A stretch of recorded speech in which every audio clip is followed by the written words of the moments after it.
హరి ఓం. శ్రీ మహావిష్ణు పురాణం 64వ భాగం. కృతవీర్యుడు కార్తవీర్యార్జునుడి జనన కథ. సూత మహర్షి శౌనకాదులతో, మునులారా, పరశురామ అవతార కథ ముందు మనం కృతవీర్యుడు, అతని పుత్రుడు కార్తవీర్యార్జునుడి గురించి తెలుసుకుందాము అని కార్తవీర్యార్జునుడి జనన కథ చెప్పసాగాడు. పూర్వము కృతవీర్యుడు అనే బలపరాక్రమవంతుడైన రాజు ఉన్నాడు. ధర్మ పరిపాలన చేస్తూ, యజ్ఞయాగాదులు, దాన ధర్మాలు చేస్తూ పరిపాలించేవాడు. కృతవీర్యుని భార్య సుగంధి, సుగుణవతి, సౌశీల్యవతి. వారికి చాలా కాలం సంతానం కలుగపోవడముతో రాజ్య మంత్రులకు అప్పగించి భార్యతో సంతానము కోసము తపస్సు చేయడానికి అరణ్యానికి వెళ్ళాడు. అక్కడ కృతవీర్యుడు రాలిన ఆకులు తింటూ కొంతకాలము తరువాత వాయువు మాత్రమే ఆహారంగా స్వీకరిస్తూ భార్యతో కలిసి తపస్సు చేయసాగాడు. శరీరం శుష్కించిపోయినా తపస్సు మానలేదు. ఆకాశ మార్గాన వెళుతున్న నారదుడు చూసి దయ కలిగి అక్కడికి వచ్చి సంతానము కోసము కృతవీర్యుడు దంపతులు చేస్తున్న తపస్సు గురించి తెలుసుకుని పితృలోకం వెళ్ళి కృతవీర్యుడి తండ్రికి ఆ విషయం తెలిపి వెళ్ళిపోయాడు. కృతవీర్యుడి తండ్రి బ్రహ్మ దగ్గరకు వెళ్ళి నమస్కరించి, పితామహ, నా కుమారుడు ఆహారము మానివేసి సంతానము కోసం తపస్సు చేస్తూ బలహీనుడై రేపో మాపో మరణించేట్లు ఉన్నాడు. ధర్మబద్ధంగా పాలన చేస్తున్నా వాడికి సంతానం ఎందుకు కలగటము లేదు? మీరు దయ ఉంచి వాడికి ఏం చేస్తే సంతానం కలుగుతుందో చెబితే నేను నా కుమారునికి చెప్పి మార్గదర్శనము చేస్తాను అని అభ్యర్థించాడు. బ్రహ్మదయతో కృతవీర్యుడి తండ్రికి, మీ కుమారుడు పూర్వజన్మ వృత్తాంతము చెబుతాను.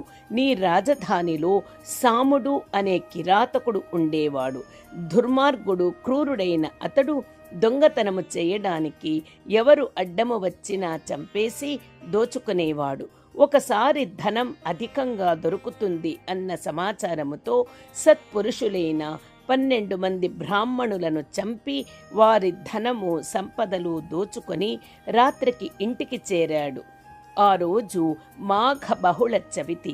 పగలంతా దోపిడీలో తిండి లేకుండా గడిపిన సాముడు రాత్రి కుమారుని పేరుతో గణేశ గణేశ అని పిలిచి కుమారునితో కలిసి భోజనం చేశాడు. కొంతకాలానికి సాముడు మరణించాడు. తెలియకుండానే మాఘ బహుళ చవితి నాడు పగలంతా ఉపవాసం ఉండి చంద్రోదయమైన తరువాత గణేశ స్మరణ చేసి ప్రసాదము తినడము వలన సంకష్ట చతుర్థీ వ్రత పుణ్యఫలం సామునికి లభించింది. ఆ పుణ్యఫలము చేత నీకు కుమారుడై జన్మించి కృతవీర్యుడు అనే నామముతో రాజైనాడు. కానీ పూర్వజన్మ బ్రహ్మహత్య పాప ఫలం అలాగే ఉండిపోయింది. ఆ పాపం తొలగితేనే సంతానము కలుగుతుంది అని చెప్పగా కృతవీర్యుడి తండ్రి పాపం తొలగిపోయే ఉపాయం చెప్పమని ప్రార్థించాడు.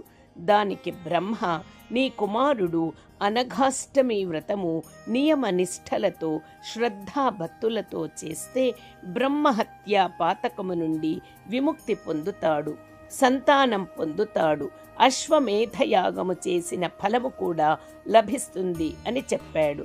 కృతవీర్యుడి తండ్రి కృతవీర్యుడి కలిలో కనిపించి బ్రహ్మ చెప్పిన అనఘాష్టమి వ్రతము గురించి, వ్రత విధానము గురించి తెలుపగా, ఈ వ్రతము చేస్తే తప్పక సంతానము కలుగుతుంది అని కలలో చెప్పగా అతను భార్యతో కలిసి రాజధానికి తిరిగి వెళ్ళాడు. అనఘ, అనముల అంటే దత్తాత్రేయుడు, అనఘాదేవి బంగారు ప్రతిమలు చేయించాడు. పుష్ప మండపములో వారిని ప్రతిష్ఠించి విధి విధానాలతో భక్తి శ్రద్ధలతో అనఘాష్టమి వ్రతము చేశాడు. దత్తాత్రేయ మంత్రం పఠిస్తూ హోమము చేశాడు.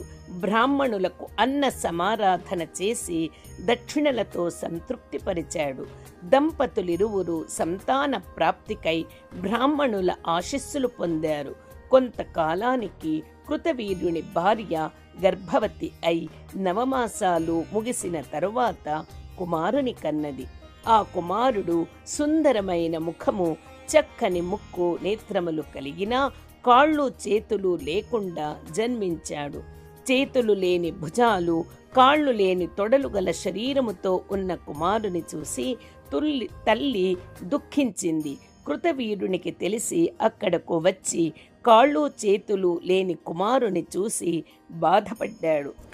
ఏం పాపము చేశామో కదా, అనఘాష్టమి వ్రతముతో దత్తాత్రేయుడి అనుగ్రహం పొందిన అంగవిహీనుడైన కుమారుని పొందాము అని దుఃఖిస్తున్న మహారాజుని చూసిన మంత్రులు, మహారాజా, విధి విధానాన్ని ఎవరూ తప్పించలేరు, దుఃఖం చెందవద్దు, మీరు ఎంత దుఃఖించినా పుట్టిన బాలునికి పరిపూర్ణత రాదు, భగవంతుడు ఇచ్చిన దానిని స్వీకరించండి, కాలానుగుణంగా లోకములో ఫలాలు పరిపక్వమైనట్లు అన్నీ తగిన సమయములో వస్తాయి, దత్తాత్రేయుని నామస్మరిస్తూ ఉండండి అని హితోపదేశం చేశాడు.